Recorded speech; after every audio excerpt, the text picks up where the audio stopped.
कहानी शुरू होती है। हम एक लड़की को देखते हैं जो समंदर के किनारे घूम रही थी। उसे वहाँ पर एक सूटकेस नजर आता है। जैसे ही वो उसे खोलती है उसकी बदबू से उसे उल्टी आ जाती है। उसमें से किसी का कटा हुआ हाथ निकलता है। अब कहानी चली जाती है 10 साल पीछे। हम यहाँ पर जान पाते हैं ये किसका हाथ था और इसके साथ क्या हुआ था, उसकी ऐसी हालत क्यों हुई। हम मेलेनी नाम की एक लड़की को देखते हैं जो एक होटल में वेट्रेस का काम करती थी और साथ ही साथ नर्सिंग की पढ़ाई भी कर रही थी। एक दिन उसके पास एक आदमी आता है जो उसके साथ वहीं पर वेटर का काम करता था। उस आदमी का नाम बिल होता है। वो उसको अपने साथ बाहर खाने पर ले जाने का पूछता है। अब मेलेनी भी ये जानती थी कि इसकी पहले भी एक दोस्त है। ये उसके साथ फिर भी जाने के लिए तैयार हो जाती है। ये कसिनो में काफी वक्त गुजारते हैं, गेम्स खेलते हैं। बिल अब मेलेनी को अपने लिए बहुत खास समझने लगा था क्योंकि वो गेम्स में अच्छे खासे पैसे कमा रहा था। उसे ऐसा लग रहा था कि वो उसके लिए बहुत लकी है। और अब आहिस्ता आहिस्ता मेलेनी को भी बिल से प्यार होने लगा था। जब इस बारे में वो अपनी दोस्त को बताती है तो वो कहती है बिल बिल्कुल अच्छा नहीं है, उसकी तो पहले भी शादी हो चुकी है और वो तो बस ऐसे ही हर किसी को अपनी बातों में लगाता है। पर मेलेनी कुछ भी समझने के लिए तैयार नहीं थी। कहती है मैं उसे बदल दूंगी, मेरे प्यार से वो बदल जाएगा। अब इसी तरह वक्त तेजी से गुजरने लगा था। बिल और मेलेनी दोनों एक ही घर में रहने लगते हैं। पर तभी एक दिन एक औरत मेलेनी के पास आती है। ये कोई और नहीं बल्कि बिल की बीवी थी। वो उससे कहती है मेरा हस्बैंड बिल्कुल अच्छा इंसान नहीं है, वो ऐसे ही हर लड़की को अपने प्यार में फंसाकर उनके साथ धोखा करता है। पर मेलेनी उसकी कोई भी बात मानने के लिए तैयार नहीं थी। तभी उधर बिल भी आ जाता है। ये दोनों उस औरत को वहाँ से जाने का कहते हैं क्योंकि कुछ दिन के बाद ये दोनों शादी करने वाले थे। अब इसी तरह 5 साल गुजर जाते हैं जहाँ अब इन दोनों के 2 बच्चे थे। मेलेनी एक बहुत ही अच्छे हॉस्पिटल में नर्स और बिल यूनिवर्सिटी में टीचर था। दोनों की जिंदगी बहुत ही ज्यादा अच्छी जा रही थी। पर मेलेनी को अपना घर बदलना था, पर वो तो तब हो पाता जब दोनों के पास पैसे होते। बिल ने अपनी रूटीन को अभी भी नहीं छोड़ा था। वो अब भी कसिनो में जाकर गेम्स खेलता था। उसने अभी भी एक लड़की को अपनी दोस्त बनाया हुआ था जिसका मेलेनी को बहुत जल्द पता चल जाता है कि वो उसे धोखा दे रहा है। उसके पास से उसे एक लड़की का नंबर भी मिलता है जिस पर उसका नाम भी लिखा हुआ था। अगले दिन जब वो अपने हॉस्पिटल में जाती है तो उस नाम की ही लड़की उसके पास अपना चेकअप करवाने आई थी और बातों ही बातों में ये उससे पूछ लेती है जिससे इसको पता चलता है कि ये बिल की ही यूनिवर्सिटी की है। ये सब तो सुनकर जैसी वो पागल सी हो गई थी कि इतना वक्त एक साथ गुजारने के बाद बिल अब भी उसको धोखा दे रहा था। ये रात को बिल का पीछा भी करती है और अपनी आंखों से उसे देख लेती है उस लड़की के साथ। मगर ये अब भी बिल को कुछ नहीं कहती क्योंकि ये अपने बच्चों की वजह से चुप थी। ये अपने बच्चों की वजह से ही बिल को छोड़ना नहीं चाहती थी क्योंकि ये जानती थी कि इन सब चीजों का असर उसके बच्चों पर होगा। वो अपने हस्बैंड के बार बार झूठ बोलने पर तंग आ चुकी थी, रोज रात देर तक उसका इंतजार करना। पर अब वो ये फैसला करती है कि अगर बिल उसको धोखा दे सकता है तो वो क्यों नहीं। वो हॉस्पिटल में डॉक्टर से दोस्ती कर लेती है और वो सिर्फ ऐसा इसलिए करती है ताकि उसको ज़हनी सुकून मिल सके क्योंकि वो बिल की वजह से बहुत ज्यादा परेशान हो चुकी थी। पर इस बारे में बिल को तो कुछ पता नहीं था। वो कसिनो की गेम्स के चक्कर में इतना पागल हो गया था, वो गुंडों से पैसे उधार लेकर खेलने जाता था इस उम्मीद के साथ कि वो कभी न कभी सारा पैसा जीत लेगा। पर ऐसा कभी नहीं होता। उस पर इतना ज्यादा कर्ज हो चुका था कि वो अपने बच्चों की फीस तक जमा नहीं करवाता था। वो पैसे तक वो कसिनो में लगा देता था। वो हफ्तों हफ्तों तक गायब रहता था और जब मेलेनी उसको फोन करती तो वो उसका फोन तक नहीं उठाता था।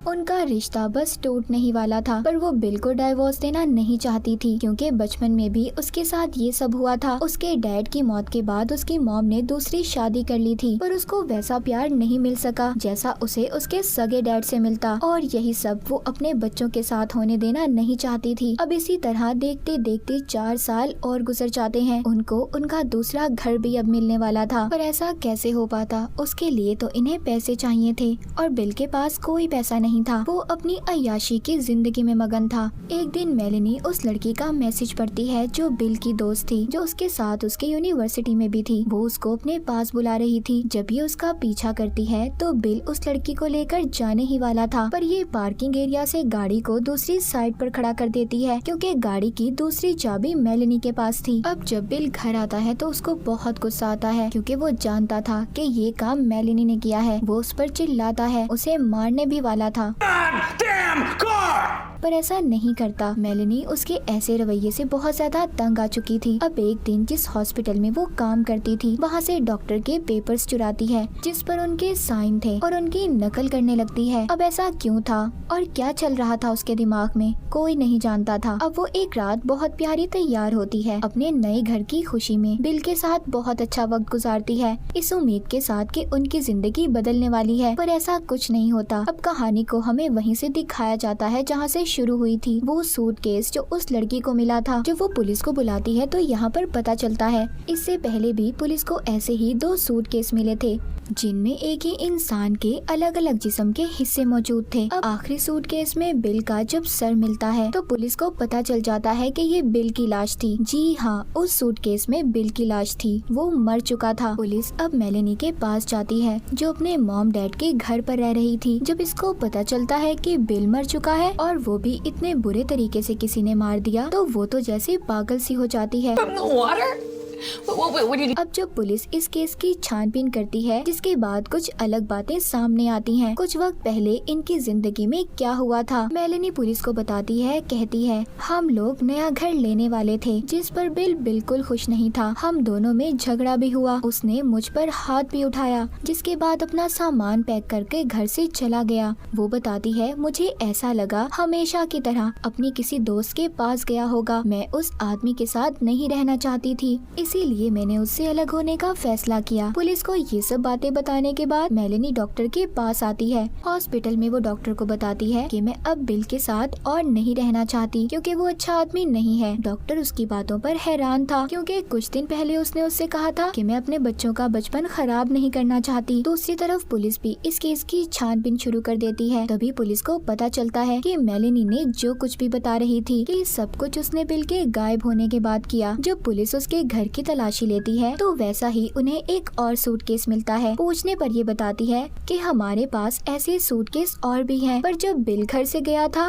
तो वो बिल्कुल ऐसे ही सूटकेस के अंदर कपड़े लेकर गया था। अब पुलिस को भी ये पता चलता है कि कुछ दिन पहले मेलेनी ने एक गन को भी खरीदा था। वो गन तो पुलिस को इसके घर से नहीं मिलती, पर पूछताछ करने पर पता चलता है उस गन में जो गोलियां थी वैसे ही गोली बिल की लाश में से मिली थी, मतलब इसी गन से उसको मारा गया था। इस पर मेलेनी ये कहती है कि जाते वक्त वो अपनी सारी चीजें साथ लेकर गया था और क्या पता ये गन भी ले गया हो और उसी की गन से किसी ने उसे मारा हो। पुलिस जब घर को चेक करती है तब भी उन्हें घर से कोई निशान कुछ नहीं मिलता, पर उन्हें ये भी पता चल गया था कि बिल के गायब होने से 2 दिन पहले ही मेलेनी ने उस गन को खरीदा था, जिस पर वो उन्हें बताती है कि बिल ने ही मुझे इस गन को खरीदने का कहा था। जब पुलिस को बिल की गुमशुदा गाड़ी मिलती है जिसमें उसके खून के निशान थे, मेलेनी पुलिस को ये कहती है कि हो सकता है किसी गुंडे ने बिल को मार दिया हो। वो अक्सर पैसे उधार लेता था, पर पुलिस को ऐसा नहीं लगता। वो कहते हैं कि पैसों के पीछे कोई किसी को इतनी बेरहमी से क्यों मारेगा, और फिर लाश को भी तो छुपाने की कोशिश की गई है। ये किसी ऐसे इंसान का काम है जो बिल से बहुत ज्यादा नफरत करता था और उसके दिल में उसके लिए बेइंतहा गुस्सा था।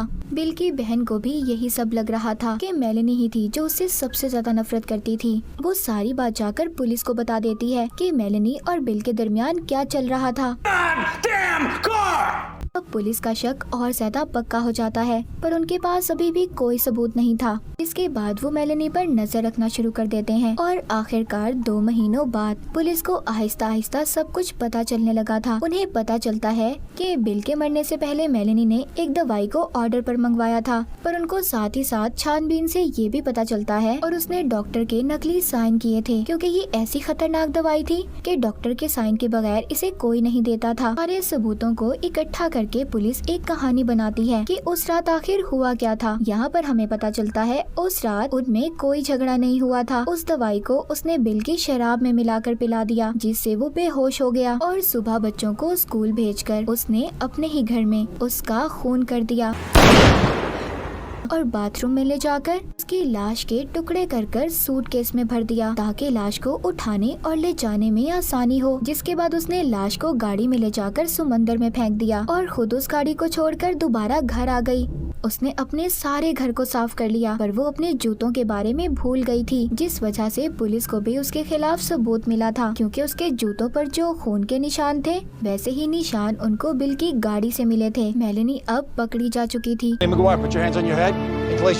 जिसके बाद उसके बच्चों को भी उससे छीन लिया जाता है। सब उसके खिलाफ थे सिवाय उसके मॉम डैड के, जो उसको जमानत दिलवाकर छुड़वा लेते हैं। पर पुलिस अभी भी ये साबित नहीं कर पाई थी कि मेलेनी ने ही बिल को मारा है। उनके पास कोई पक्का सबूत नहीं था। वो इसकी और डॉक्टर की कॉल को भी रिकॉर्ड करते हैं, पर उनसे भी इन्हें कुछ नहीं मिलता। मेलेनी ने ये गेम बहुत ही चालाकी से खेली थी, पर पुलिस भी कहाँ हार मानने वाली थी। वो फिर से 2 महीनों के बाद इस केस को दोबारा चला देते हैं। इस बार इनके पास पक्के सबूत थे, जिस पर अब मेलेनी को उम्र कैद की सजा सुना दी जाती है। पर अभी भी मेलेनी अपने बयान से 1 इंच भी नहीं हटती। वो अब भी कहती है, मैंने कुछ नहीं किया, चाहे सारी दुनिया ने उसे सूटकेस किलर का नाम दे दिया था। ये कहानी मेलेनी की सच्ची कहानी थी। बाज दफा हम बहुत अच्छे होते हैं, पर लोग हमें बुरा बनने पर मजबूर करते हैं, जैसे बिल ने किया। मेलेनी को इतना बुरा बना दिया कि वो एक कातिल बन गई। और इसी के साथ ही मूवी यहीं पर खत्म हो जाती है।